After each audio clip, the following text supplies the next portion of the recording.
can slowly see where we are going to, because Pretoria is one of the nodal area whereby in sometimes in 2001 the former president Thabo Mbeki has declared Pretoria as one of the nodal area. So all the focus was on Pretoria, and I think that is why also DTIC made sure that they looked after Pretoria as one of the industrial parks that should be assisted. We are also working in terms of the. Okay, thanks. We are also working in terms of the Section 663 of the PFMA, like any other institution, meaning that everything that we do, it should be in line with that act, and then we are audited by the Auditor General every year. Some of the in terms of our mandate, we are looking at the enterprise development. We are also looking at the property management, investment facilitation, as well as export promotion.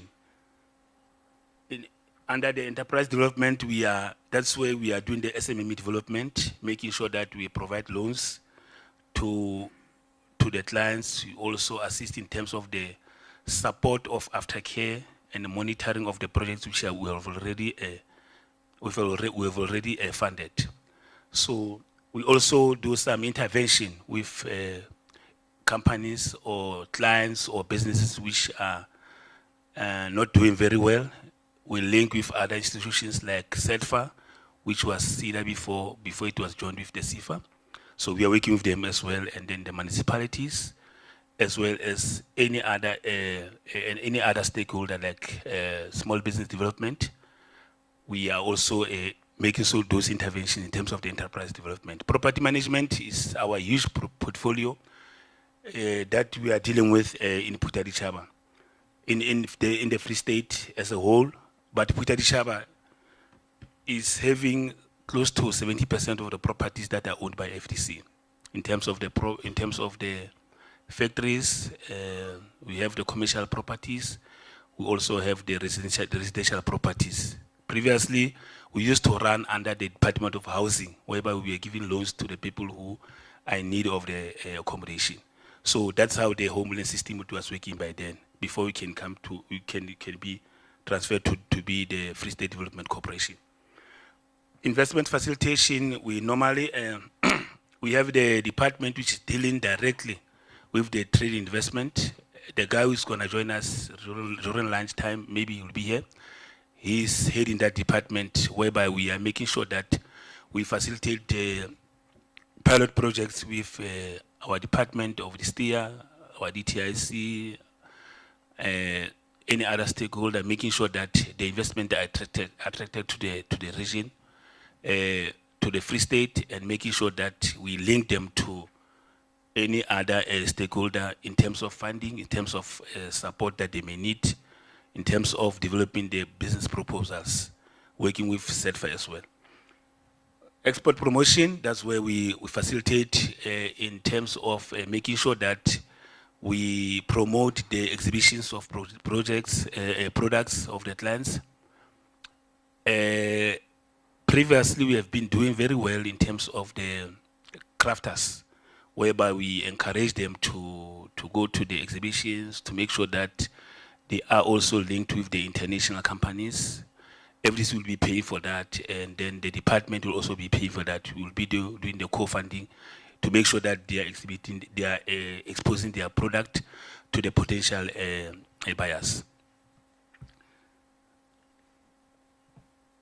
Let me just say something quickly about the commercial buildings that we are providing as FDC. I know that they've said that we have the industrial parks, commercial buildings, as well as residential houses. We also doing the funding and development. Like I've said, they were giving the loans.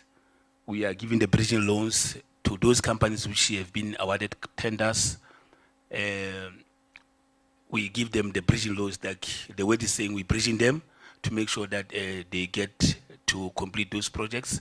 And then the money is not a grant, it's a loan. It's a loan. We also do a business support like I've said, that post-funding support, we cannot just give you a money and just leave it like that. We make sure that you are paying the money back. If you've got problems, we put you into the intervention program actually. Just to give an overview of the park, our industrial park, as Free State Development Corporation, we have 3 industrial parks, and we are also lucky to have one special economic zone, which is based in Harrismith. But the 3 parks are the traditional parks that we have. In the one that I'm talking about is Pretoria. I'm based in Pretoria. And the other one is Tabanchu, and the other one is Botshabelo, which those 2 are based in Bloemfontein and Botshabelo. Most of our how do we classify our industrial park units? We've got small and large industrial parks units. The small ones will be the ones which are less than 500 square meters, and the large ones which will be the ones which are more than 500 square meters, the standalone units. So the biggest, or I can say the biggest size that we have is almost 10,000 square meter that we can find in Harrismith Industrial Zone, that's especially the SEZ, or the other one which is 9,000 you can find in the Pretoria. Those are the biggest that we have. But we also have an ample vacant land that we also attract the investor to come and build on their own, more especially at the SEZ, whereby we have more than 66 hectares that can be developed. Just to say about Pretoria Industrial Park, it is in the Eastern Free State. We are between Gauteng.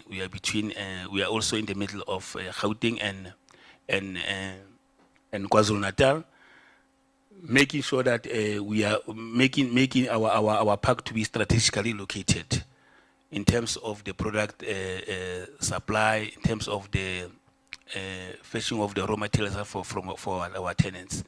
So we are one of the lucky industrial park which is at least can be reached from both 3 provinces, which is the Eastern Cape, and then KwaZulu-Natal and Gauteng.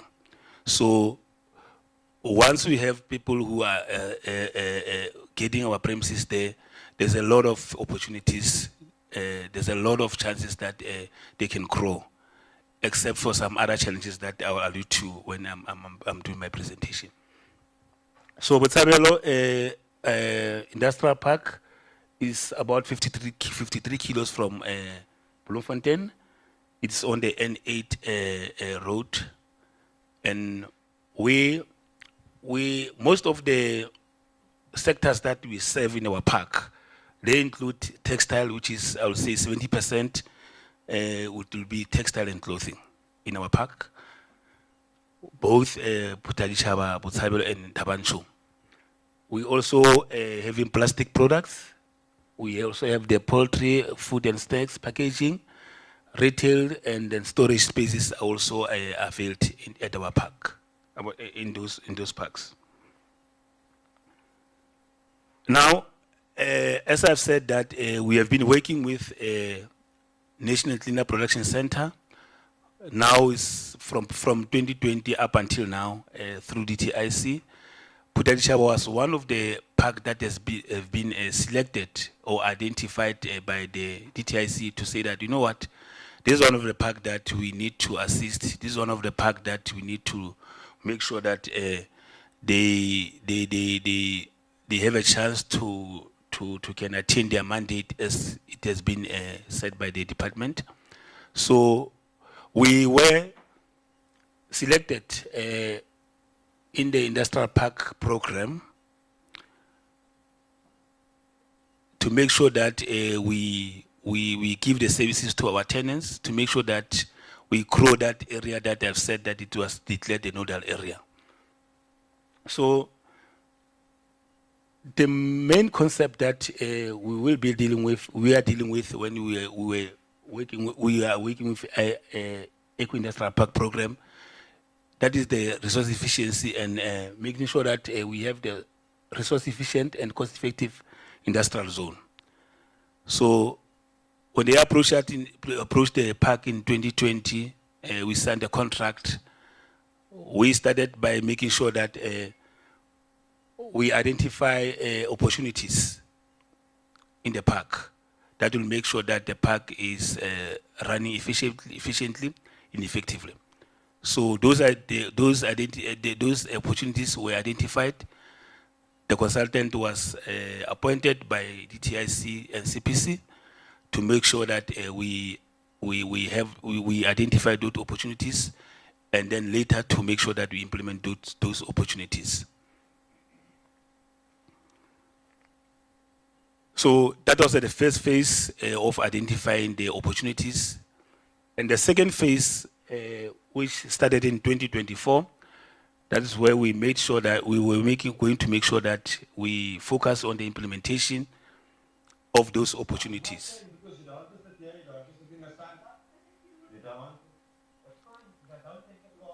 Okay. No, I can assure you it's not me. It's not from the presentation. It just came in as an advert.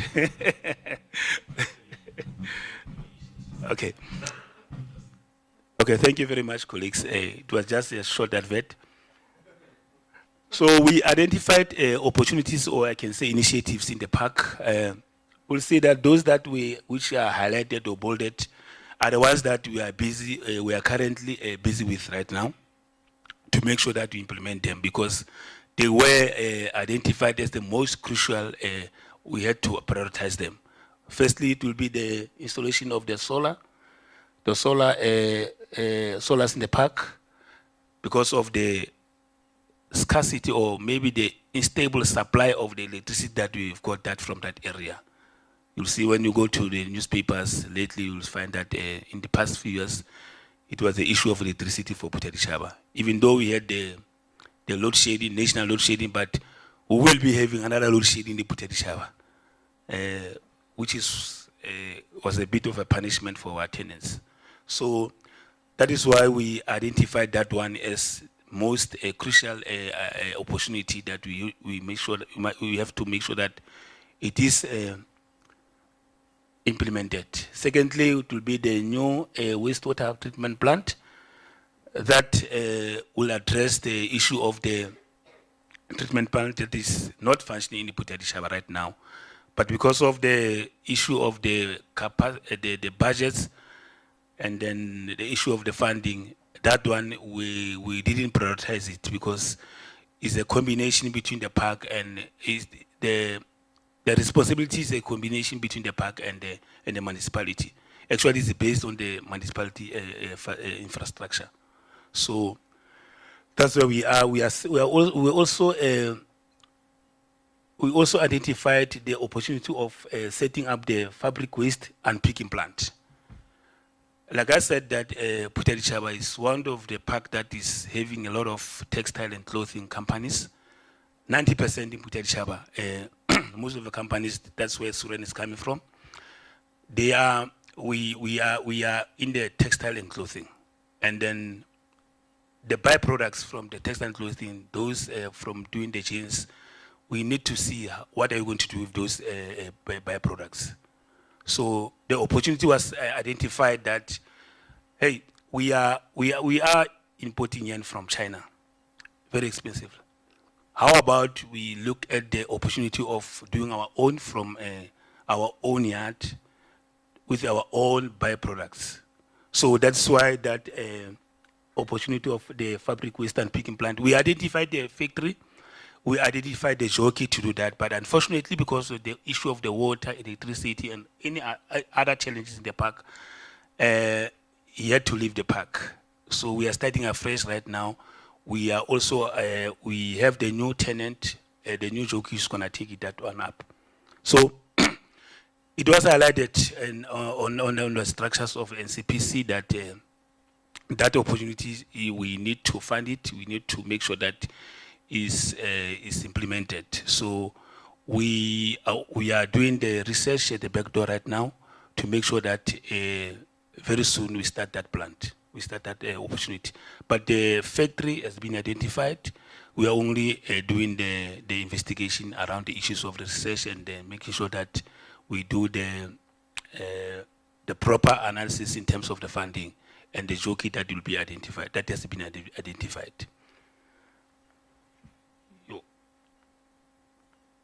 Oh, sorry. We also we're also looking at the establishment of the training center actually, and then training services for the park. We are working with the CSIR there. We are also working with the UIF to make sure that they do assist us in terms of funding.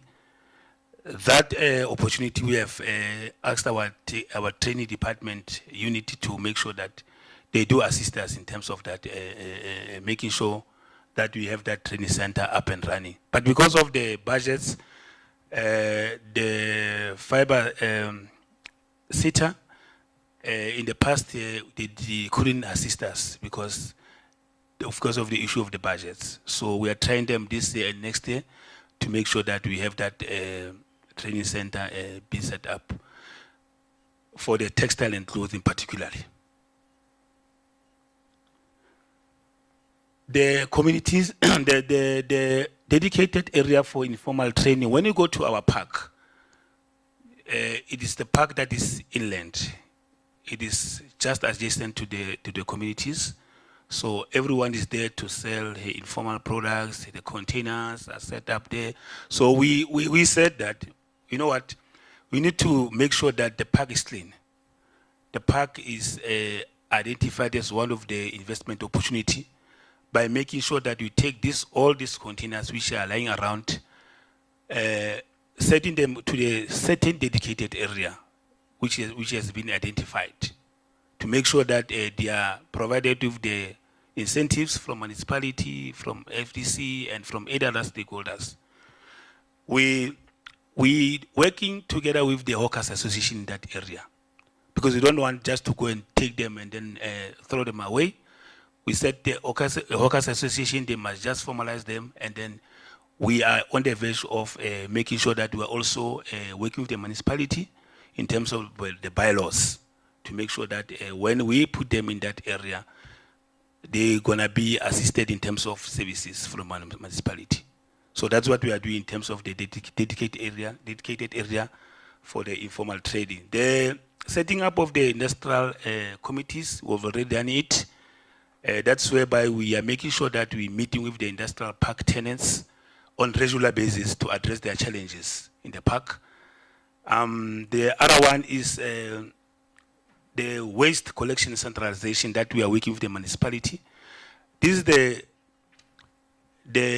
huge responsibility of the municipality. Mainly is the responsibility of the municipality, but as a park, we want to make sure that we are also assisting them, because the tenants, they belong to us. The infrastructure in the park belongs to us.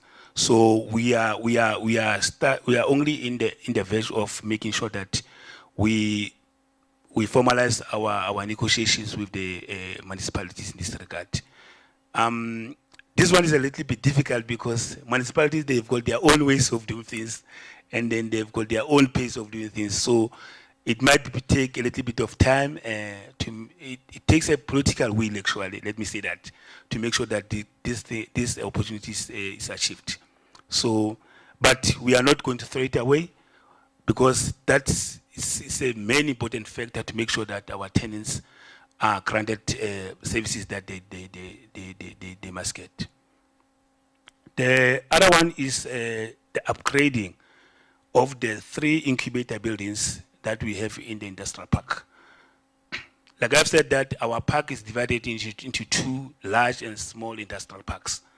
So these are the small industrial parks which are less than 500 square meters. Most of them will find that it will be the what can I say? It will be like a park, a small and park with different units, whereby you'll get different tenants, different small enterprises are established there, occupying 12 square meters, 21 square meters, 50 square meters in that area. So those are the ones that we are saying that are the incubators. But in the term that we used to use in our previous days, it was the beehives. So you know the beehive is where when we see the beehive, yeah. So there we establish them like that. So that's why we are saying that they are the beehives, but actually they are the incubators. So we've got 3 in the Pretoria. The other one is doing textile and clothing. The other one is doing steelworks, and the other one is more on carpentry. So those parks, we identified the opportunity for them to be upgraded, and we have already started with the one for Agrimark, which is the textile and clothing, the one I'm going to talk about right now. So in terms of the opportunities or initiatives, again, through the NCPC, we also made assessment to the tenant companies on the RECP program. So if I'm not mistaken, around 15 of them or 12 of them, they've been assisted. We're just waiting for the implementation thereof because of the issue of the electricity. If we don't have the stable supply of electricity, it's very difficult to can make sure that we implement that system. But they've been identified, and the tenants are showing the very interest to implement those opportunities. CSIR was also involved in this program in the long run. We were availed the opportunity as well through the DTIC and NCPC that they connected us with the CSIR to make sure that we develop a master plan, energy master plan for the park. So that plan was developed last year in April 2024, and it was done for free, if I may say. So that is the plan that will pave a way forward. How are we going to implement the opportunity of installing the solar plant for the industrial park? In actual fact, the master plan, it's encouraging, or actually is proposing that the solars are the ones that are the best alternative energy supply that can be done for the Pretoria. So we are based on that when we are doing the installation of the solars. Maybe when I'm there, I can just say that we are on the verge of developing the terms of references for the installation of the solar plant through the assistance of CSIR. Thank you very much to NCPC, because they are making sure that that program is aligned, and then it has been followed up. The last engagement that we had with the CSIR, it was when they came to the park, and then they did assessment of the area whereby we want to put the solar plant. So we are working with Siskanye, Dr. Maweza as well in that regard, in that program of CSIR. So they are making sure that we will make sure that the solar plant is established in that park. So it might be a very lengthy process, but as long as we can do the thing that at the end of the day that we are satisfied as a park and the tenants are satisfied. So very soon we'll be having the terms of references. We are just waiting for the timelines from the CSIR and then CPC to make sure that we align ourselves with that one. So it's very crucial for us as Pretoria to make sure that we do have the alternative supply for the park. Otherwise, we are going to lose other tenants, more tenants. We had 45 before, and in 2023, we were left with 25, and then the number it was decreasing, but at least this year is stable right now. It's stable now. We are sitting at about 12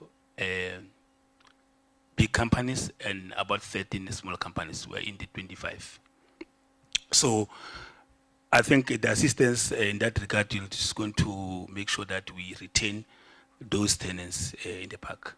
So the last one, the last initiative that we did, it was signing the MOU with the CSIR facilitated by NCPC to make sure that when we are going to deal with the issue of the solar installation and then the alternative supply at the park, we are having the MOU with them.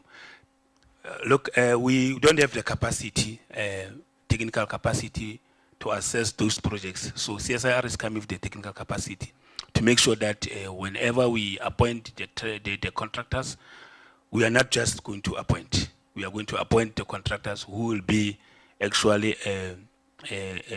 relevant for the product and will deliver. Because everyone is talking about the solar now. Everyone, when you are saying that I want the solar, everyone is raising their hands that I can do it. But the fact is that not everyone can do it. So people might take also the opportunities from FDC that we don't have capacity. That's why we said, no, hold on. We can take 2 years. We can take 1 year, we can take 6 months before establishing this solar plant, as long as we can do it with the right people. So that's why we said, okay, let's go through the route of working with the CSIR and NCPC. We know that DTIC, they're also supporting that project. So maybe next time when I'm standing here, I will be giving the progress, the clear progress on how are we going to do it and then whether it has started or not. But I can assure you that we are not rushing it. We want to make sure that the project is successful. We want to make sure that the bases are done correctly so that you don't come back tomorrow and then sit in the commissions and say that you don't know what happened. So, ladies and gentlemen, that's what we have been doing with the NCPC in that program of the Eco-Industrial Park. So we then sit with the department of, our department of DSTIA, where we are reporting to, because FDC is an agency that is helping the department to make sure that there is economic development in the area, in the Free State.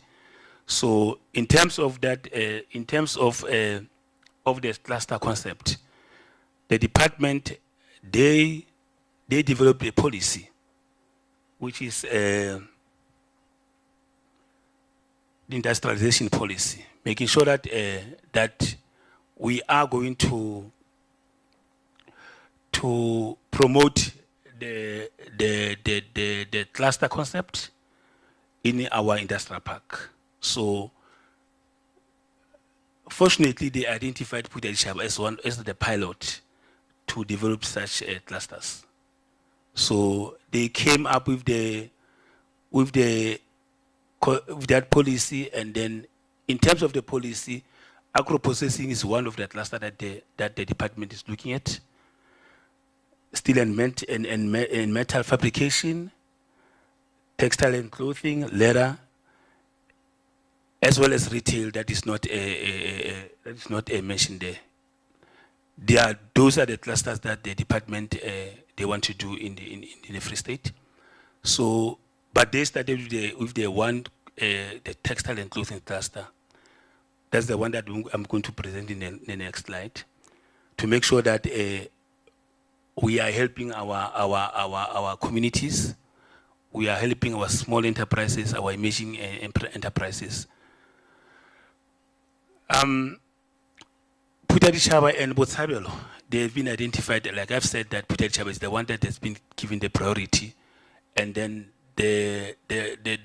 most of the pilots projects will start from Pretoria. So, like the one that I'm going to present for the textile and clothing.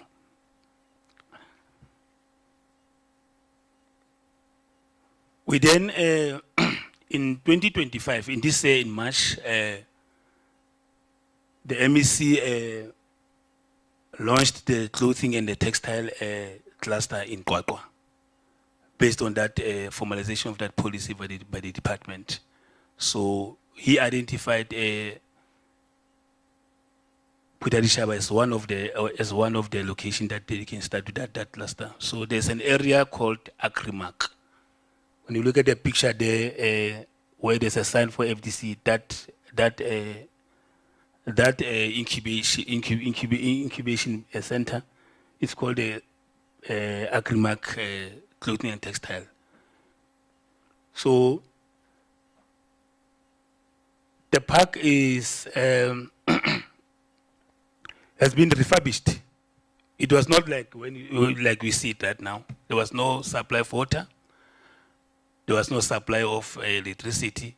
There was supply there, but the infrastructure was very much damaged, in the sense that people they couldn't deliver as they're supposed to deliver. Those women who are housed there, they were suffering to the extent that even the ablution facilities were not working. So that's why the MEC came to the picture and said that, you know what, we have to start this cluster in this area. So the cluster itself is including all the companies that are in the textile and clothing, including the main big industries, which are mostly under the Maluti Clothing Association. That's why we bring along Suren that side. He's a chairperson of the association. He's the one who's looking after those, but he's a member of the committee of the cluster as well. It is the center itself consists of we've got the independent producers there, who are not necessarily doing the textile and clothing in certain areas of the retailing, but mostly the textile and clothing. So we also have the 5 cooperatives. In those 5 cooperatives, we've got individual businesses of about 30 women who are housed there, who are doing textile and clothing. So in June this year, there was a network session that was also facilitated by the department and the MEC himself, to make sure that we formalize the cluster, to make sure that the cluster is running as a business.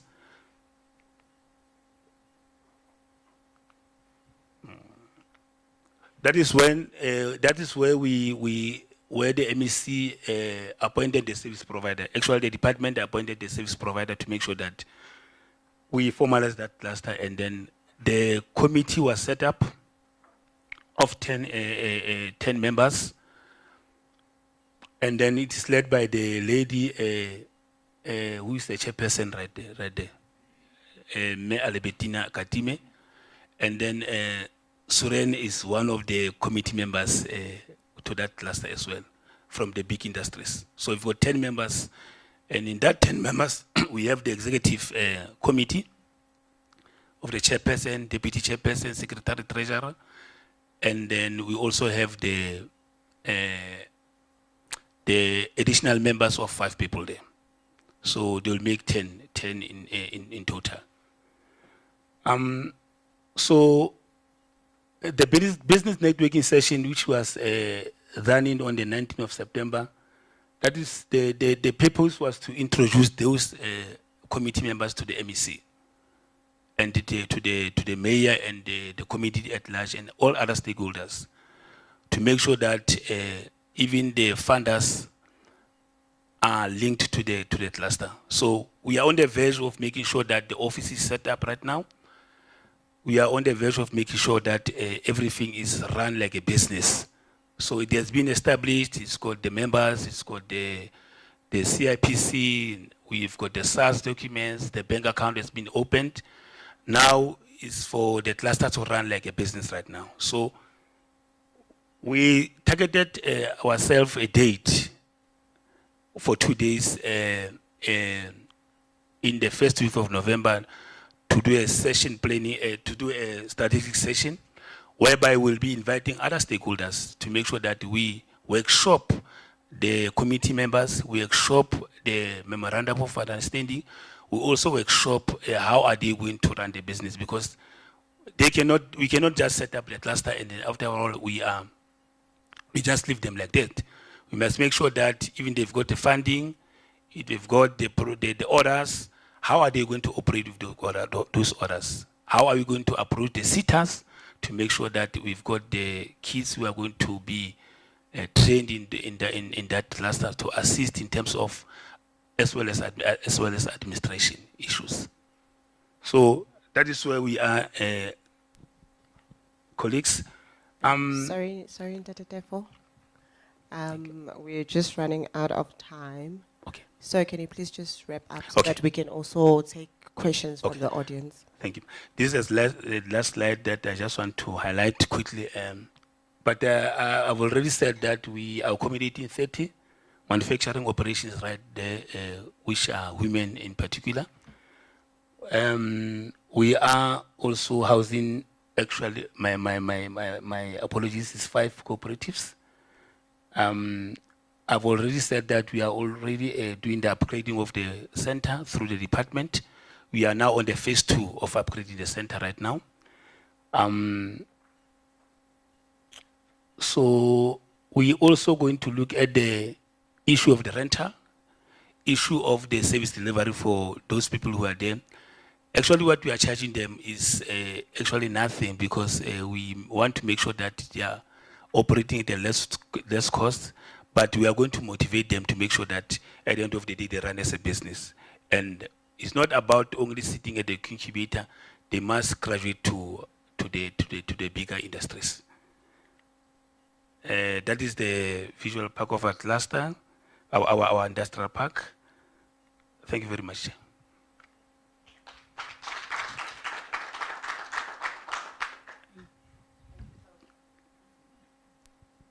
Yes.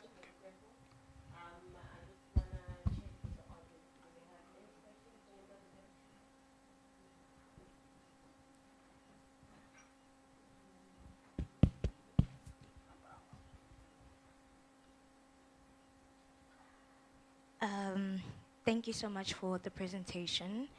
My name is Anile Msome and I come from GIZ, the H2SA project, as a technical advisor.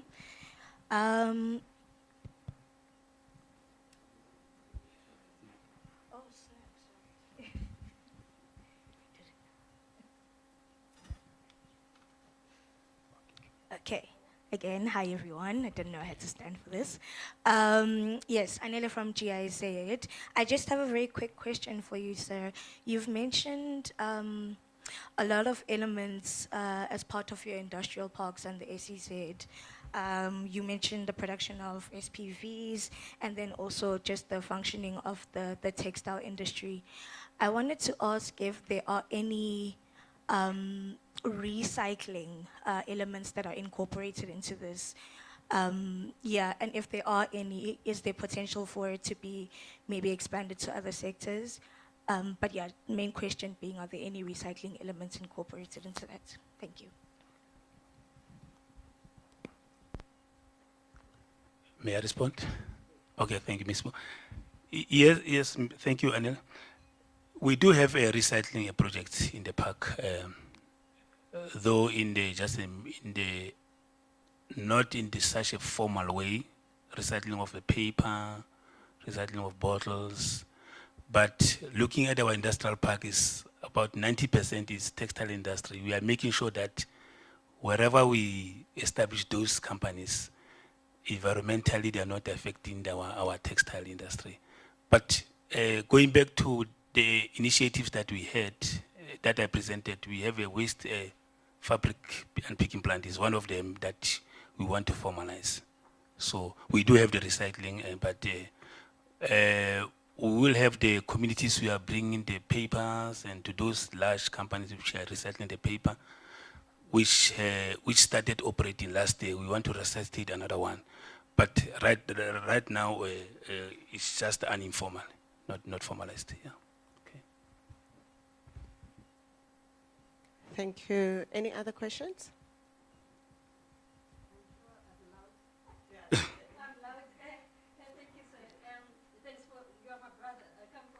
I know. I get excited. And Maluja Populi is my place. I was working at the municipality. So I'm so happy with what you're doing. My question to you, is it my phone? Oh. Sorry. My question to you is the industrial park, the whole of it belongs to FDC. Yes, yes. So the Chinese companies that have gotten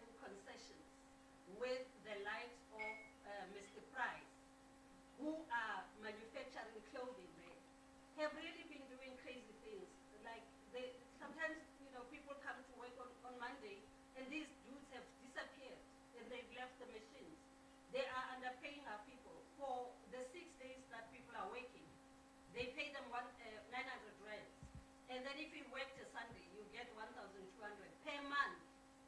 So there are those kinds of things, and people get devastated when they wake up in the morning, they come to work, and the owner of the business has disappeared. And I think it's because of the incentives that were given there too. I know during the Ntatemupedi's time, Yes. he gave them 7 years of free water and free electricity. So when they had met their target on the 7th year, they would disappear. So I want to find out from you, is that the plan to start taking these things over from these people and starting to hand them? Because my pain when I spoke with the chief of Makwani, where part of the industrial park is last year, I was saying to him, why is it that they don't engage the Free State government? Because when people find themselves without a job in the morning, yet they know they are the ones who are doing the work, the thing that they lack is the understanding of how to run business. So why then don't you put that as part of your strategy to say, these people can be empowered. They already know what to do. They already know how to supply to those institutions, but they just lack the business acumen. That you take them and you put them into that cooperating, so that they can be the business owners. Because they work there, they would definitely make it, sustainable. Because they don't want to lose their jobs. But it will be such a positive thing for them to finally find themselves as business owners that can supply a big industry like Mr. Price and others in South Africa. So I'm hoping you will consider that, rather than just get people who will come and take over. That the people who are there owns the business, and we empower our own people. Thank you. I forgot your name. You said your name that side, but you didn't say your name now. Memulabasi, okay, no. I know, but I wanted to make sure that it's on record that it's Memudi. Yeah, a very good question and very valid input, Memulabasi. Pretoria Industrial Park is one of the homeland system parks, which were built by the time of Ntatemupedi homeland system. They did very well in those time through the incentives, giving the incentives to the investors in terms of the services, in terms of the salaries and the wages. Right now we have, our government has looked into the matter and said that, you know what, we need to balance the issue through the bargaining council. So one will say that the bargaining council is mistreating the employers, the bargaining council is mistreating the employees. Unfortunately, that's a law that it should work like that. Most of the companies that are leaving our park from 2023, my brother can attest to that. They left because of the bargaining council. They left because of non-compliance to the payment of the wages. And we said at FDC that, guys, we cannot, if we don't want to pay our guys the salaries that they deserve or that match their cost of living, we really can't stand in your way. So go to the countries that you'll do that. But we could see that even in those countries, Lesotho, whatever, where they go to Swaziland, they are still lost there. They are still lost there. So they just wanted to make sure that they mistreat our people. So the bargaining council came after such companies. You are right to say that previously they were incentivized. They were given incentives through the homeland system, the homeland system packages. So you could see when you go to Pretoria Industrial Park, those years, 40,000 people, they were working there. 40,000. You couldn't work through the street after 5 o'clock. So that's where we are right now. You are right to say that we need to empower our people. That's what we are doing with this cluster. That's what we are doing with these 30 women who are in the industrial park, in Agrimark. So we want to make sure that together with the municipality, we support them in terms of the machinery, training, making sure that they know how to operate the businesses. But we were aware that if we just go with them, forgetting those big companies that are run by Bontate Suren and the Chinese, we don't put them into program as well, we're going to lose because they do have the muscles. They do have the capacity. What we said to them is that, guys will be part of the cluster. Some of you will be part of the committee. But what we want from you is to make sure that you give the skills to these people so that they can also supply Mr. Price, Woolworths, and other companies. We open the opportunities for them. So that's where we are, members. And I hope that if we can train our people as we have planned in terms of the training center that we wanted to establish, we can achieve that very easily, and then we can have our people owning those companies and bringing back the economic development in the area. Yeah. Most of the companies, they've abandoned our premises because of the rental, because of the services and electricity and water and else. But I can say to you that it was mainly because of the electricity and water. Because if you cannot operate for 5 days, how are you going to pay rental? See? So that's where we were in the past. But I think working with the NCPC, working with the TTIC, working with the other stakeholders, we are getting there, members. Yeah. Thank you very much. Thank you very much. Thank you, colleagues. Thank you so much, Dr. Defo, for that presentation, and thank you to the participants with the questions. We have come to the end of our session, and we'll be moving out for lunch, and lunch will be served upstairs at the Onyxy and Garnet room upstairs. Thank you so much. Thank you, everyone.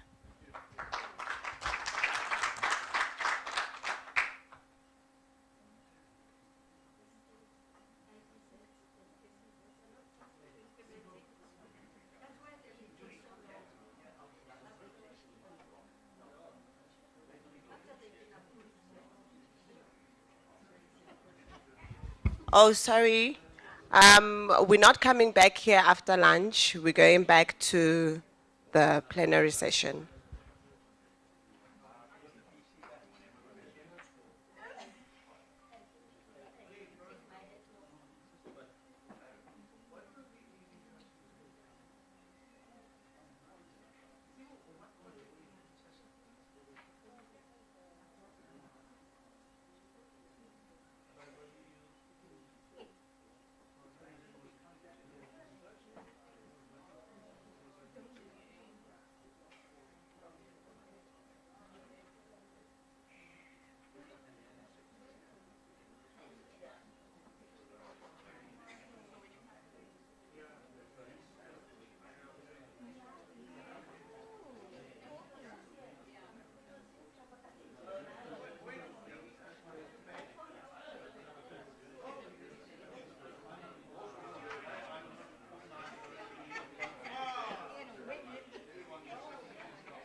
call, and then you'll play her presentation. Presentation, I'll When put I'm it ready. on screen as soon as she's ready to start. Yeah. Yeah. Okay. Chomela. David. David. I'm so short. O ka thomo ngirela mo Chomaka. Unmute. Unmute. Yeah, you can go ahead. You're online, manje. Good afternoon, ladies and gentlemen. Welcome to our next session after lunch.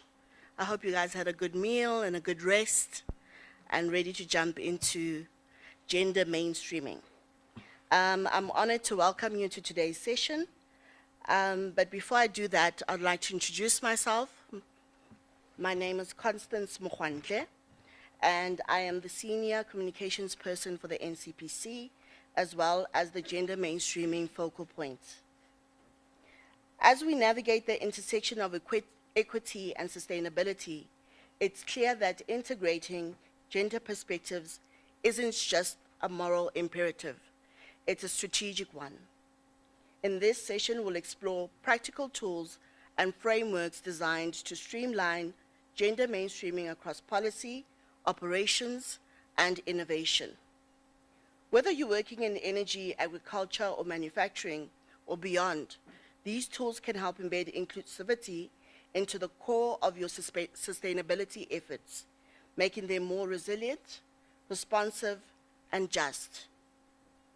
Gender mainstreaming is a growth strategy that aligns business success with social impact. It's about embedding equity into the DNA of sustainable industries, not as an add-on, but as a driver of transformation. Our first speaker, Nisa Ekafitrina, sorry about that, Nisa, is joining us from UNIDO. She'll be online. She is a certified knowledge manager with 2 years of experience in optimizing information systems, enhancing knowledge sharing processes, and promoting organizational learning through best practices and technology solutions. She currently serves as the gender focal point with the Circular Economy and Resource Efficiency Unit at the UNIDO HQ in Vienna. With a strong academic background in sustainable economics, Nastasia is also a trained global value chain researcher with 4 years of experience in the coffee and palm oil sectors. Her expertise includes agriculture, value chain management, mapping and analysis, with a focus on driving sustainability and efficiency across global supply chains. Please help me welcome Nastasia as she shares on the gender mainstreaming assessment tool.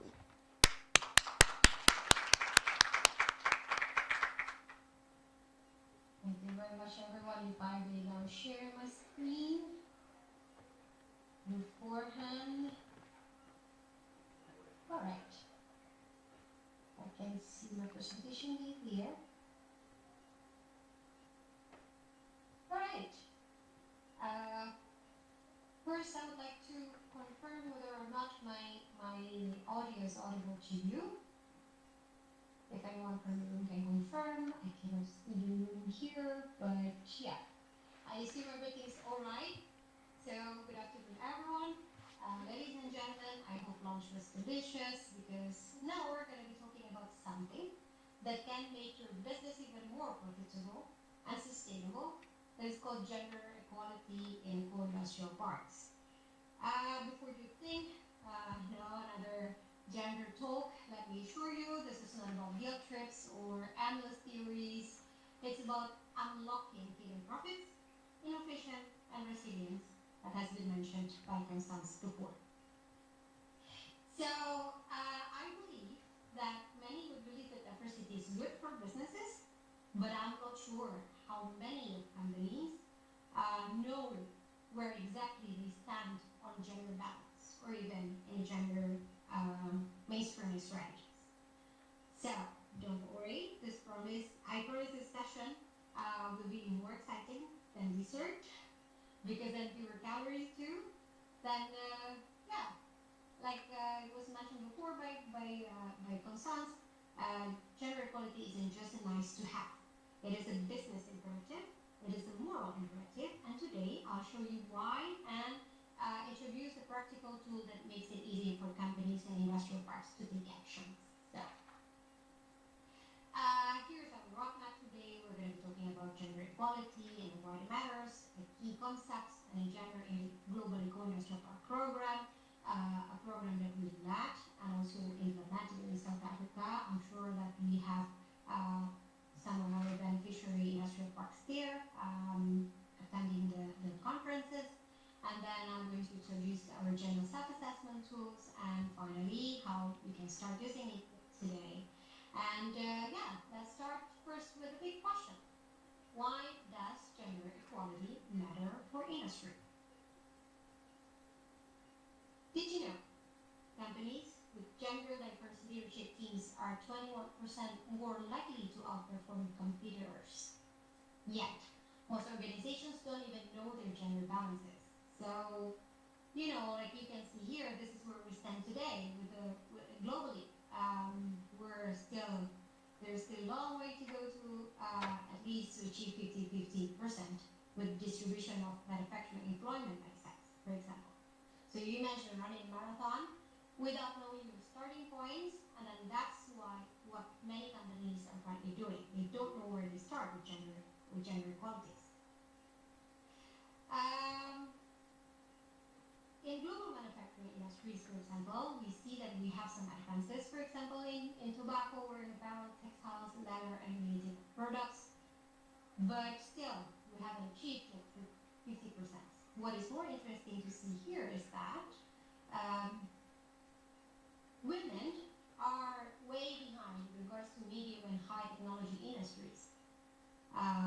That is marked by the red bars here in the slides. Women make up 39 to 40% of the global workforce, but then less than 28.2% holds managerial positions. In manufacturing alone, we have 28 to 31% women contributed into it, but then less than 16% holds technical roles. Meanwhile, the benefit of closing the gender employment gaps can increase the long-run GDP per capita by nearly 20% on average across countries, right?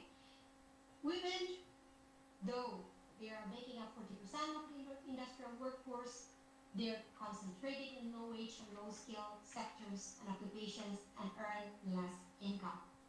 Women are especially underrepresented in decision-making positions and STEM jobs, as mentioned by UN Women Report 2023. Women held less than 25% of science, engineering, and ICT jobs in 2022. And women occupy just over 20% of technology positions in companies based on the McKinsey report in 2024. Women, micro, small, medium enterprises are on average smaller, less profitable, and have higher unmet finance needs, which has a lot to do with gender biases from potential investors that we're going to be talking about a bit later. There are multiple studies that has been done with this regards, and then the finding is that companies with more gender diversity on boards perform better. Says who? Says, for example, Credit Suisse in 2019. Higher average return on investment and better stock performances, lower cost of capital and higher credit ratings with gender diversity on boards, more research and development investment, innovation revenue, according to Journal of Corporate Finance 2019 and ECG report 2018, better crisis management, better navigation of complex business environment, and 28% higher likelihood of outperforming peers during economic downturns based on Ernst & Young board reports in 2020, and also higher likelihood of implementing effective ESG strategies based on Deloitte report in 2022. Companies with more gender diversity and senior management and teams perform better. Startups with at least one woman in a founding team perform 63% better than those with all male leaderships. Companies with more diverse senior management teams have more or less 30% higher profit margins and almost 30% higher return on equity based on Real Index 2022. And companies with diverse workforce are 22% more productive and have 27% higher profitability and 39% higher customer satisfaction. Why? Right? Inclusive workplace actually attracts top talents by promoting respect, diversity, and a culture of belongings for all employees. Business this way can tap into a wider pool of skilled talents where they have not work talents. But then it will also bring more perspectives. And diverse leaderships also brings varied perspectives, right? And then the outcome would be more innovations, better work environment, better decision making, attract more investment. Women leaders enhance governance and risk management, supporting financial stability long-term based on the McKinsey Report 2022. Companies embracing gender equality better attract skilled professionals and improve employee retention rates. Diversity enhances problem solving and leads to more innovative business solutions. And commitment to gender equality attracts investors and builds trust among stakeholders and strengthening market positions. The impact, of course, higher productivity and profits. So, this is the key concept related to gender. Gender perspective helps us advance in human rights, sustainable development, and poverty eradications. It's not about focusing on women, but more of addressing power relations between men and women. It provides a perspective and attention to the goal that gender equality is central to all activities, including policy development, research, dialogue, legislation, resource allocation, planning, implementation, and program and project monitoring. So it considers the characteristic of masculinity and femininity and the implications of what is socially attributed to femininity or masculinity, which will then also relate to gender biases. Gender, once again, is social construct, meaning we have expectations ascribed to each gender. These expectations is then the ones that is creating prejudices and biases that we're going to be talking about a bit later. Gender equality means equal right. As you can see here in the pictures, the equity is basically the aim, what we're aiming to achieve, and then equality is the way it's the approved term now, gender equality. It is the way of us how to achieve equity in the end, meaning providing relevant facilities for each gender to achieve their goal. It means equal rights, responsibilities, and opportunities for all. And it's not about focusing on only women, it's about our relations and fairness. Like I mentioned before, we also need to take out unconscious biases. For example, youth and because women participations in STEM aspects, in STEM studies, for example, it is also, the low participation of women is also caused by gender biases. This, and then how the professional experiences is shaped around men's experiences, also hinder women to advance in their career. We need to tackle these unconscious biases, for example, like, men are better at decision making and stuff like that, men are more logical. You heard probably someone say that, yeah, we hired the best person for the job, sounds great, until then you realize that the definition of best itself is often shaped by bias.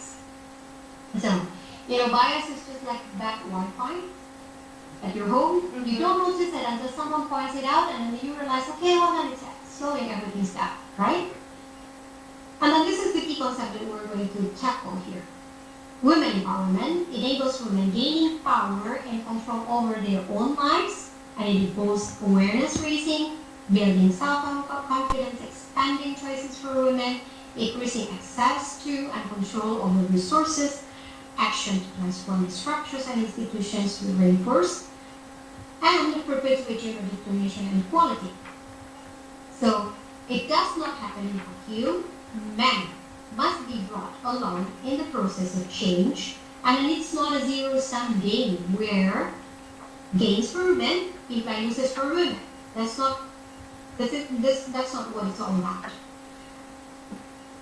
And then here is the level of gender consciousness that we have developed here, you and women have developed.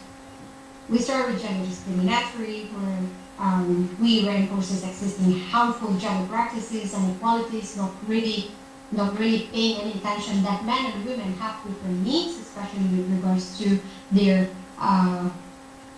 employment status. Gender ignores the differences, needs roles, men, women, girls, and boys, and very often this reinforces gender discriminations.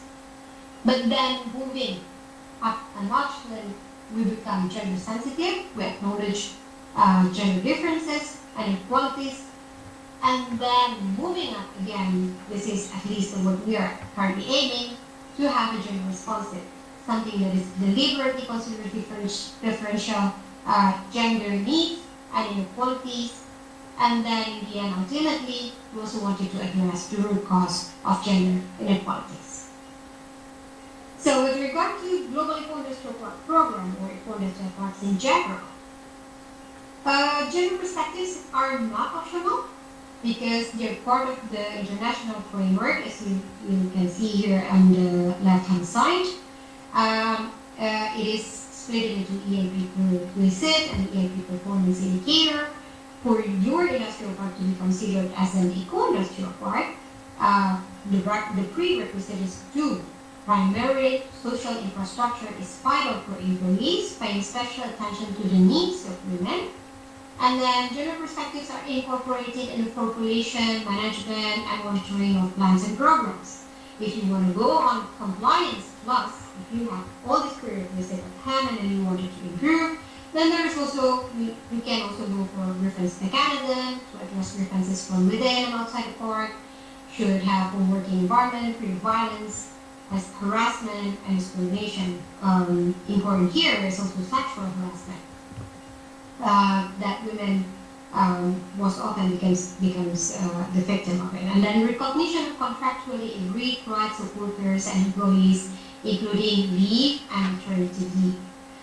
So, from grievances mechanism to maternity leave, it is actually embedded in our framework.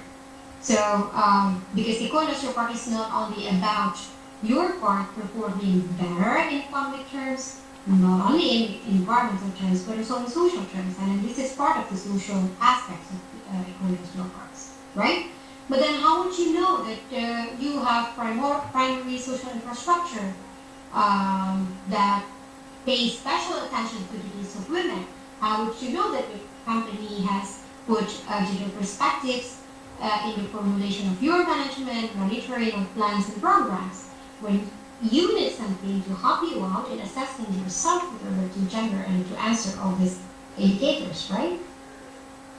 So here it is, the star of today, the gender self-assessment tool. This is what we have developed. It covers 10 components that ranges from corporate policy to community relations and corporate social responsibility. So it basically tackles all the components set up by the UN Women to assess business performances with regards to their gender related activities. So it uses a traffic light system to show where you stand. If you put yes, no, then green means great job, yellow means improvement, red is urgent action. And it's not just assessment, it helps you also create an action plan, implement it, and monitor progress. This is very important. And here you will see, after you fill out the tools here, it will show you the gender results and then guide you in developing your action plan as well.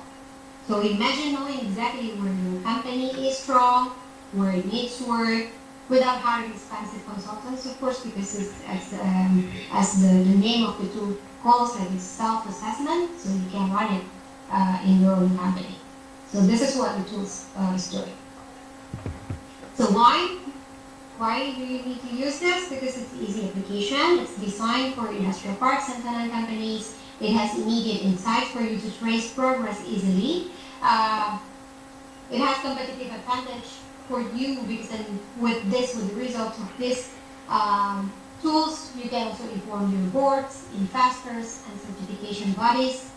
And yes, it is based on UN methodology, so it is globally recognized. And think of it as a GPS, for example, for gender equality. So you can reach your destination, but you cannot reach your destination actually if you don't know where you actually are. So that's the reason why assessing yourself with regards to gender activities is important. What to do? What's next? First, you need to define leadership for the initiative. Meaning it can be led by HR, for example. It can be led for some other units that might be that's being relevant for this initiative. And then you can form an inclusive working group. Inclusive meaning you can engage representatives from different units. The more inclusive, the better it is, because like what we have discussed before, diverse perspectives brings a lot of benefits. And then communicate the commitment to achieve gender equality at the company level, to secure buy-ins from everyone, for all the employees to know that we're embarking in this gender mainstreaming strategies, and then run the self-assessment in a working group together. And then communicate the action plan for necessary endorsement from as much as possible from the highest management possible, so that you can secure buy-ins from each and everyone in your company, and then most importantly, monitor progress at least every 6 months. So when you are developing your action plan, these are the key guiding questions that you might ask yourself. Which is the element identified as not fulfilled or partially fulfilled? Is it convenient to start? Where is our low-hanging fruit here? You know, for you to prompt that dopamine and then to get going and then to secure progress. Is progress actually sought in all components, or will some be prioritized? It's also questions that you have to ask yourself in the group, in the working group. How we're going to establish the priority activities to be carried out, where can I find information to establish my work plan, and will short, medium, and long-term goals and objectives be established. So just a bit of information here is that like this tool will come in a package, where you can find some recommendations of where to find information to establish your work plan and stuff like that. And these are techniques for monitoring progress. It will require you to run through qualitative techniques and inclusive feedback, for example, through employee surveys and focus groups.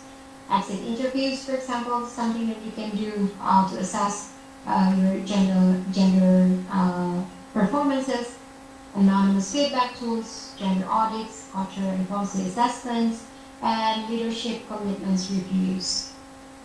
Or most likely to ask yourself is the action matching intent. So this is important to consider. So this is how the tools look like. If you go to our website eip.org, you go to EIP tools, scroll down, you will find the gender assessment tool for industrial parks and companies here. Please, again, be informed that these tools does not come alone. It will come in a package where you can find the general self-assessment guidelines, where you can find where to find data, what to do, and then how long is it actually for companies to run the self-assessment. There's a preparatory setup and for the resources that you have to consider before running the assessment. And of course, the gender assessment, self-assessment tools itself. And yeah, so gender equality isn't just good for ethics, it's good for economics, and with this tool it's easier than ever, we would say. If you think gender equality is expensive or big tribe norms, and it's caused companies billions in loss of innovation and talent, that will be the message. And yeah, thank you very much. Let's make gender equality the norm and not exception. And for your information, for more resources on the eco-industrial parks and for more resources on gender with regards to eco-industrial parks, please scan this barcode or visit gipp.org, our website. That's it. Thank you very much. Can we please give a hand of applause to Nasasia? Before you disappear, Nasasia, I'd like to open up questions to the floor. Any interesting comments you would like to share? Baron.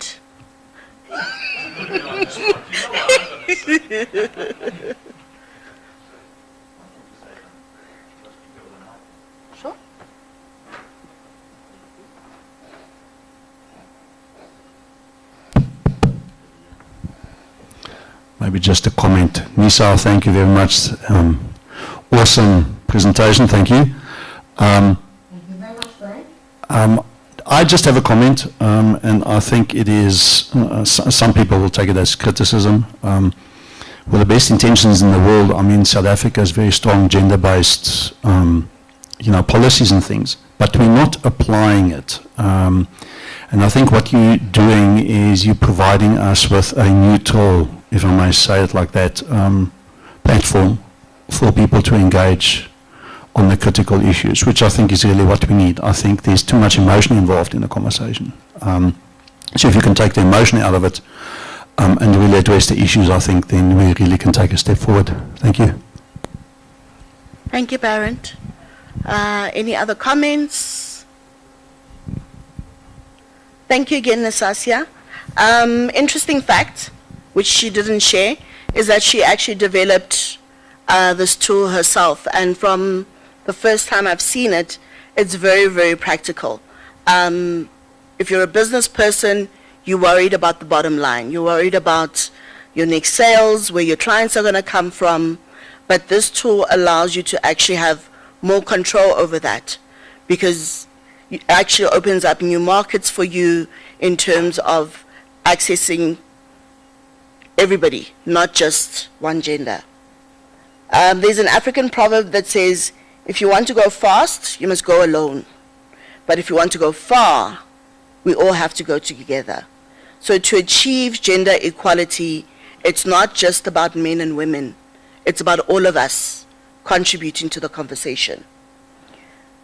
Just to highlight, next year, we will actually have practical workshops when Nasasia will come through and she will walk companies through how to use this tool. So we'll do all the work. We just need the data and the information that the company can then use in their business later on. Our next speaker is Marvelous Sibui from GIZ. She'll be sharing on the Community Development Toolkit, enabling inclusive and resilient ecosystems. Short bio about her. She is a technical advisor for sustainability and just transition within the green hydrogen sector at GIZ in South Africa. She holds a BSc honors degree in environmental management from the University of South Africa and is currently pursuing a master's degree in environmental sciences at the Tshwane University of Technology. Marvelous began her career working with Bushbuck-Rich Local Municipality, the Department of Mineral Resources and Energy, and SABI, Sandwiltuin. Her work has spanned various sectors including environmental management, waste and natural resource management, wildlife conservation, and clean energy. Prior to joining GIZ, she gained extensive experience working with communities to promote sustainable livelihoods. She also continues to collaborate with Pinda Game Reserve, contributing to data analysis and research on mitigation strategies for human-wildlife conflict. In her current role, Marvelous is responsible for inclusion and participation initiatives under the H2.SA program, which supports the promotion of green hydrogen in South Africa. She also plays a key role in expanding the network of women experts in Africa, actively encouraging their involvement in the green hydrogen sector. Please help me welcome Marvelous Sibuyi.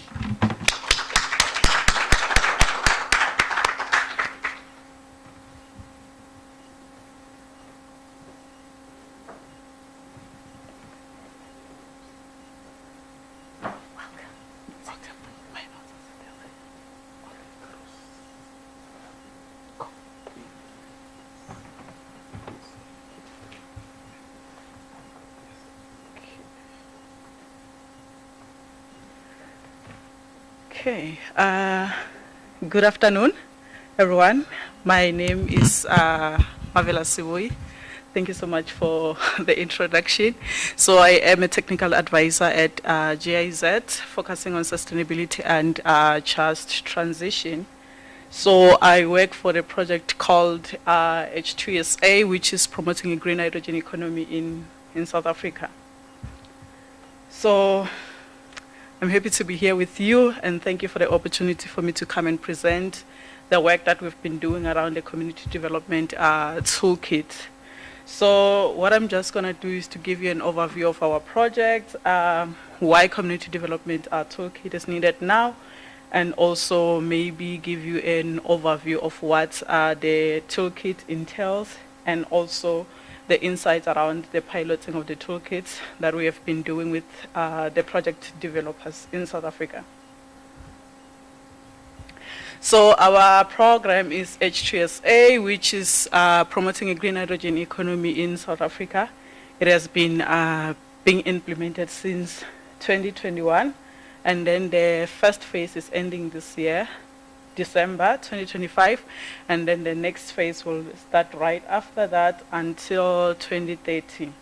So we are implementing this on behalf of the Federal Ministry of Economic Cooperation and Development, which is BMZ, in partnership with the Department of Electricity and Energy as our political partner. So what we basically do is to provide technical assistance within our 4 work streams.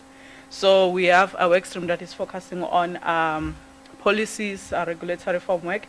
So here what we do is to support the South African government in developing strategies or regulatory frameworks that are needed for the green hydrogen economy.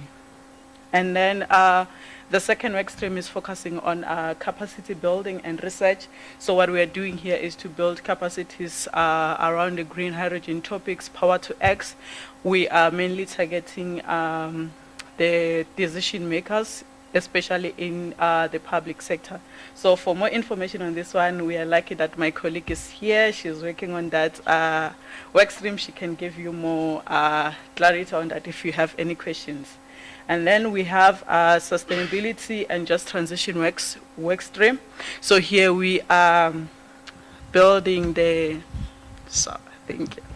So here we are building the stakeholders' knowledge around the potential impacts or opportunities that are there associated with the green hydrogen development in South Africa. And lastly, we have the private sector, cooperation and finance. So here we are working closely with private sector or project developers to actually assist them in bringing their projects into the market. So the toolkit that I'm going to speak about today, it's the product of this work stream, also in collaboration with work stream on sustainability and just transition.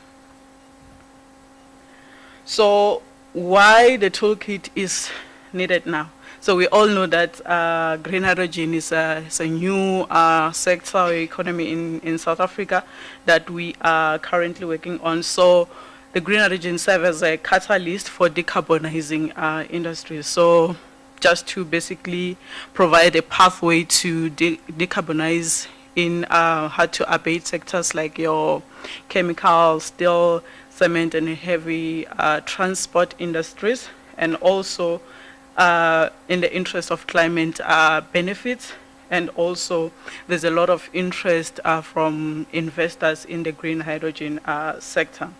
So the green hydrogen provides many possibilities for the economic growth in South Africa, including the development in export or domestic markets. And also, it brings more like socio-economic opportunities as well.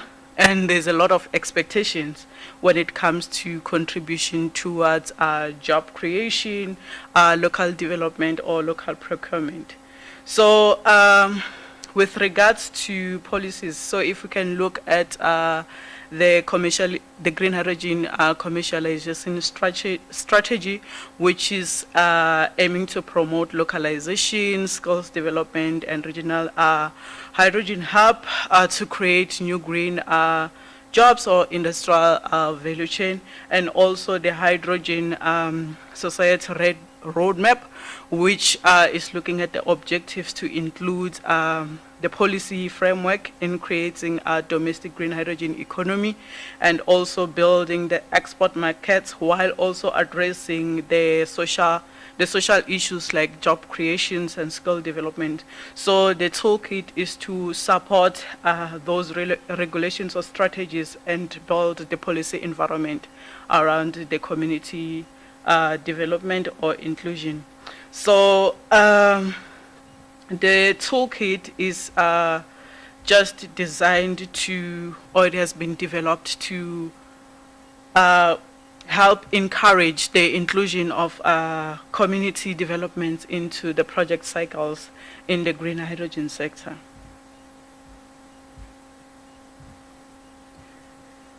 So why community development is important? So while growing up, I grew up in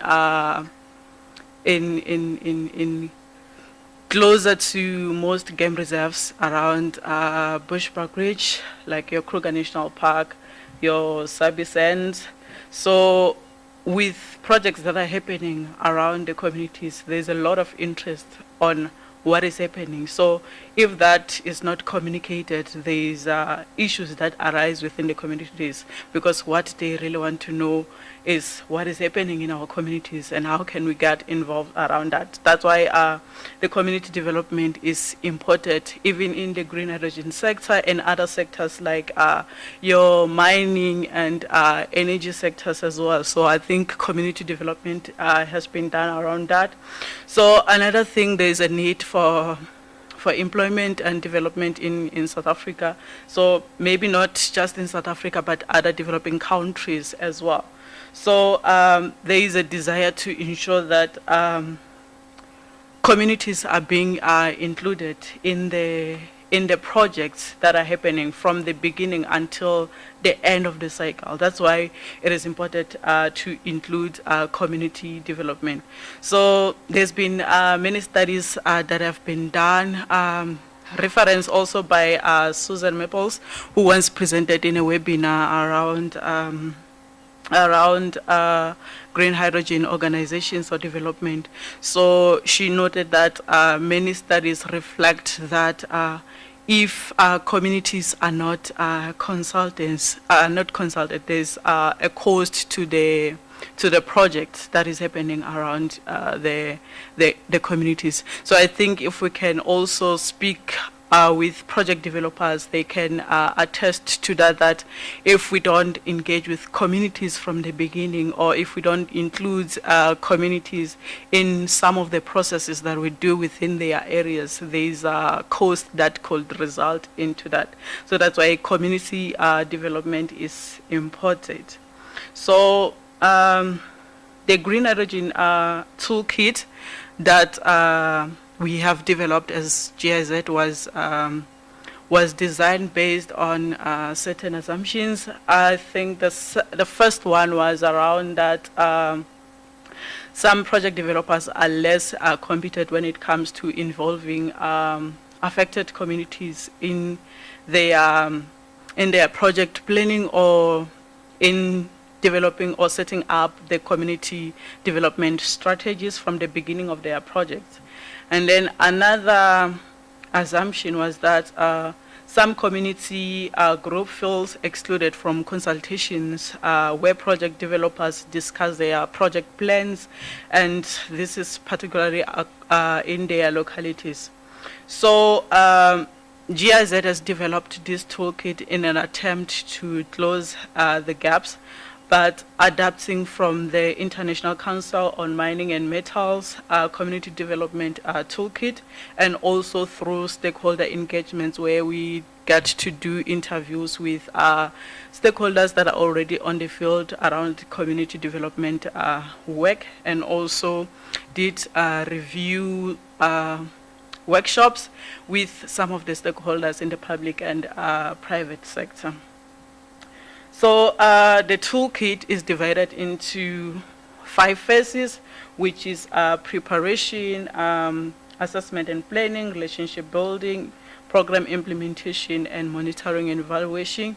So within the toolkit, there are 15 tools. So each tool is designed to cater for the needs of the projects at that particular phase in their project. So this is how it has been structured. So each phase has a certain number of tools that you can always refer to. So within the preparation phase, or the first phase, that's where you check within your team, are you well competent when it comes to community development work? Are there any gaps that needs to be filled? And also check the management systems within your projects. What systems are there? Are there any other systems that are missing that we can also think about? So that's where you build your competencies around community development work. I think this is where you get to put up together a team for community development work. So that's the first phase. And then the second phase is around relationship. So this is where you build the relationship with various stakeholders in within your project. So you look at interested and affected stakeholders within your project. So to identify who are those, and also how can you work around consulting them and forming maybe the partnership with some of the stakeholders. And then there's third phase is around planning. So once you have an overview of your stakeholders or your relationships within your project, that's where you plan on how you can do community development work. And then the implementation phase, that's where you put all your plans into action, where you get to work with communities that you have identified as your stakeholders or your partners within your project. And then lastly is the monitoring and evaluation. So here it's where you check the progress within the community development work. So I think one of the challenges so far around the community development work is the sustainability part of it, where most reflection is around not being sustainable, because after the project cycle, what happens after that? Nothing the community can look back and benefit from. So my rights on the right side, so that is an example of the competence worksheet, where you are trying to look at what is it that is needed for you to set up a community development work. So within these tools, so you don't need to apply them as they are, but you can choose and pick which one is best suitable for you at that moment in your project. So for example, if you want to identify stakeholders, you can just go straight to that tool and work with it. Or if you want to set up management system, you can go back to the other tool. So within the toolkits, there are links on what tools could work together, so you can refer to that. So this is some of the objectives. I think some of them I've already highlighted. So the toolkit was designed to make sure that green hydrogen projects is both sustainable and inclusive. So to basically help integrate communities into the projects to ensure that the local voices are embedded within the projects from the start, and to ensure that we provide accessibility and guidance to project developers that are going to work with communities on community development work. So it's basically to direct them on what to do, why, when, and how to do it. So the toolkit at the beginning of each tool, it explains why that tool is needed, how it can be applied, and how you can approach it. So currently, there's no standard community development work in the green hydrogen sector, or there's no standards that says this is what you need to do and how to do it. So it's voluntary in the green hydrogen sector, perhaps in other sectors as well, but to ensure that we avoid the mistakes that have been done in past sectors like your mining and energy, we want to ensure that communities are being involved, and also that project developers are already thinking about communities when they are doing their projects. So also, it's a flexible tool. It could be used also in other sectors as well, the way it was designed, not only just for the green hydrogen sector. So, and as highlighted, it's not a solution for community development constraints, but it's a guide that could be used by project developers to ensure that community development work is at least effective in their work. So since 2024 and this year 2025, we've been piloting the toolkit with 7 project developers in the green hydrogen economy in South Africa. So what we did here is to basically, the first step was to do information sessions with project developers to basically explain what the toolkit is all about, what it entails, what could be the benefit of using the toolkit. So after the information session, we did send up a call for applications. So projects that were interested in piloting the toolkit with us, they applied, and then after that we did a gap analysis on their community development work. What have they done so far? What are the gaps? What is it that they need us to assist with? So, but for this work, we have consulted a consultancy that worked with them from the beginning of the implementation phase to help them use some of the tools within the toolkit. And I think one of the examples that I could highlight is developing the community development strategies within their projects. So I think most projects that we were working with are mostly in their early phases of their projects. So we haven't done much work around community engagement, but then we did collaborate with the Hendrik Ball Foundation. So it's one of the consultancy that we are working with on another project. So what they basically do is to go around communities in South Africa, mostly in communities where green hydrogen would be developed, and also the power to X activities as well, to educate them about green hydrogen, also the implications around green hydrogen and PTX. So we worked with them on this piloting as well, just to bring an experience that they have with communities as well, to enlighten some of the projects, because some of them haven't got a chance to go into communities to do an actual community development work. So bringing the Hendrik Ball Foundation, I think it was quite useful in bringing that aspect into into the team. So, however, the fear of most community of most projects around community engagement was to raise expectations from communities, so they don't want to engage early. But then they also acknowledge the fact that if they do not engage early, there might be issues or challenges in future when they actually want to engage with communities later in their project.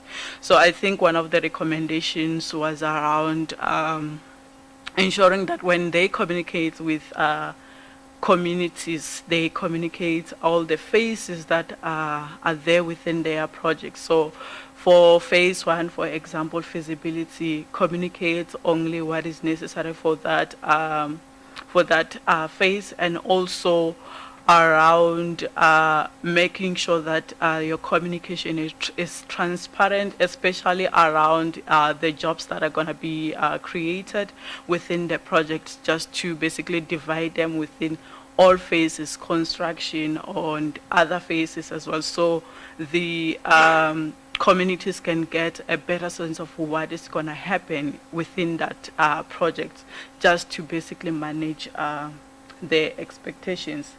So this is what we've been doing on the piloting. So I think on the next phase of our project, we are still looking to pilot the toolkit.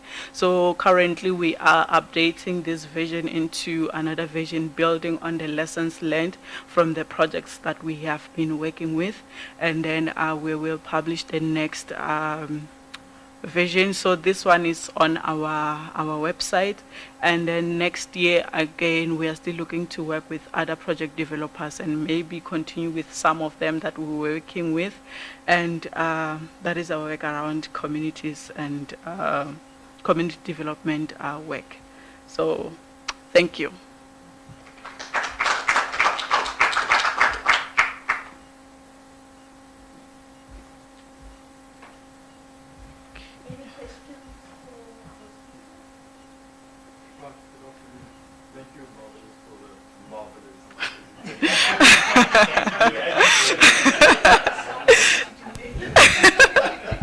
Hartley Smith, Atlanta Special Economic Zone. I always get that, so it's hardly here, hardly there, hardly anywhere.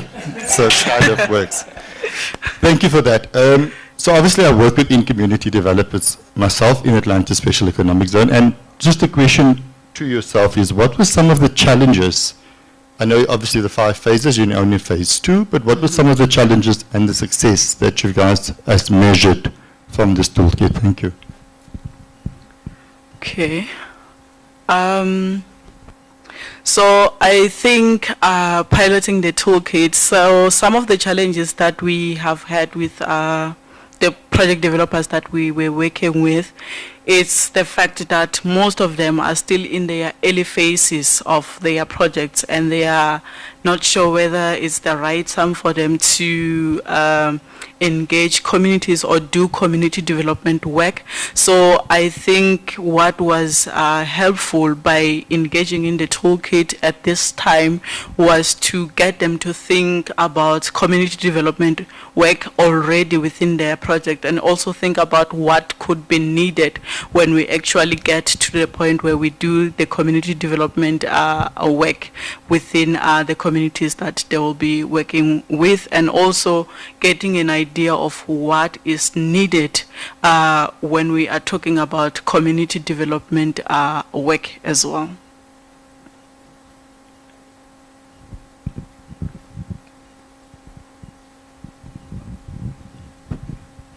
Yeah, thanks, Marvelous, for the presentation. I just want to check with you, how best do you balance community engagement and expectations versus the project's deliverables? Because especially in most communities that lack development, once they see a project, they think all their problems are solved. How do you strike the balance there? Thank you. So within the pilots of the toolkit, we didn't get to do community engagement work, but I think there's 1 or 2 projects that have already went to the communities just to basically communicate what their project is all about outside the community piloting work. So I think one of the challenges that they highlighted as initially mentioned, communities needs to be aware about what is happening around their communities, and they also want to understand the projects as well. So what some of them did is to develop a short manual on what their project is all about, including all the phases and all that. So I think that's how they managed to build the balance between communities and all that. But obviously there's still a lot of questions that are still being raised with communities around the green hydrogen projects, because I think some of them are not aware about green hydrogen as a topic. What is it all about? So it's just a limited number of people that are aware about the green hydrogen and Power to X project. So I think having some of the education around the topic, I think that brought the balance between having the communities to get at least the buy-in for the engagements around the community development work that is happening around their areas.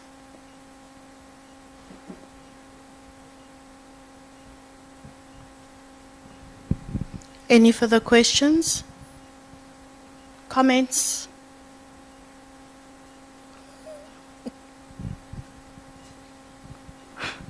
This gentleman looks like he has a comment. Good afternoon, thank you. Just a quick question. With engagement with the communities, primarily when I was doing fibre and working in civils, it was about employment. And that becomes contentious because as a contractor, you need compliance on health and safety. So you can't just take guys from the community and integrate them straight away. So that's something that the community needs to be made aware of. Thank you. Sorry, Sean from Wadeville Action Group.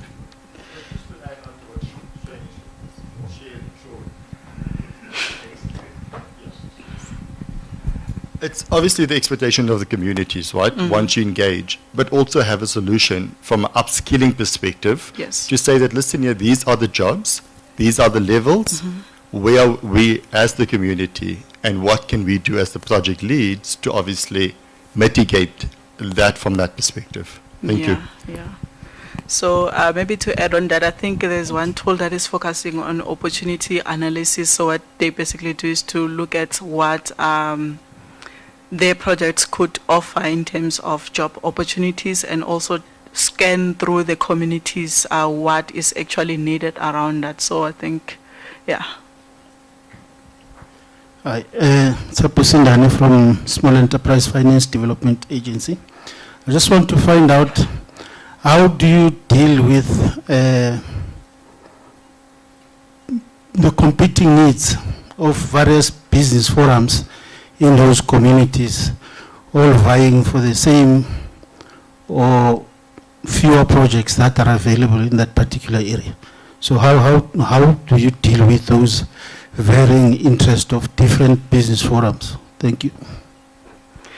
Okay, I'm not sure if I'll be able to answer that question, but we don't engage communities directly, but advise project developers on how they can best engage with communities. So most of the work that they do around community engagement, we are not involved, and the tool is to basically help them plan around how proactively they can engage with communities. So I think our project developers would be best in answering that when it comes to community engagement and how they tackle that, because they are the ones that actually get into communities and engage around your business forums and all that. So I'm sorry, I can't answer.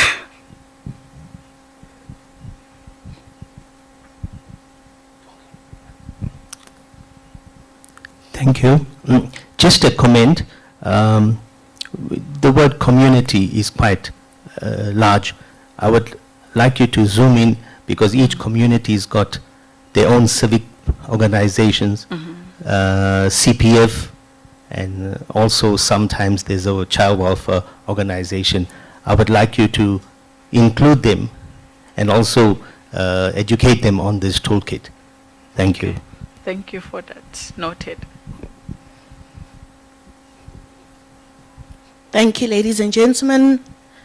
Any other questions that you might have? I have a question which I'm really interested to know. Obviously, different communities have different cultural interests and how they relate, etc. How is that taken into consideration when you're looking at a project in terms of the needs of the community as well? Okay.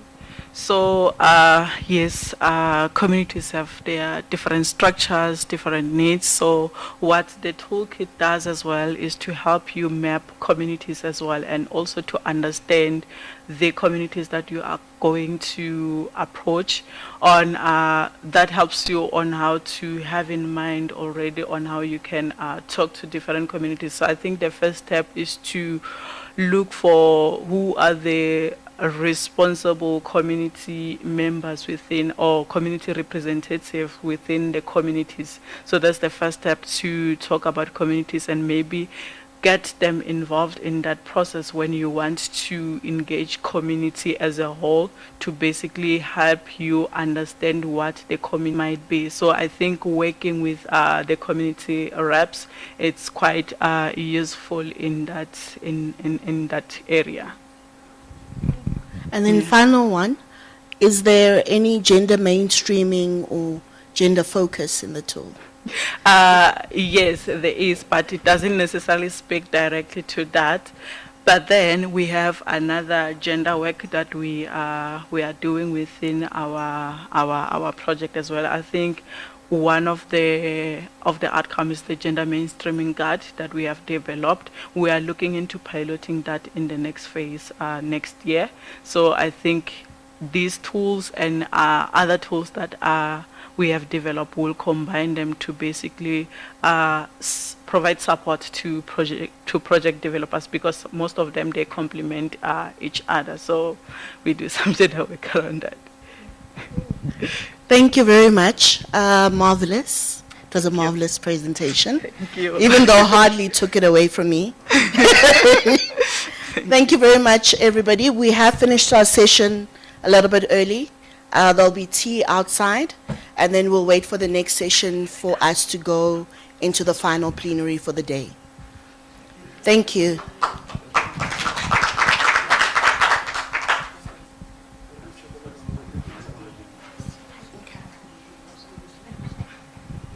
If tea is not ready, please just hang 10.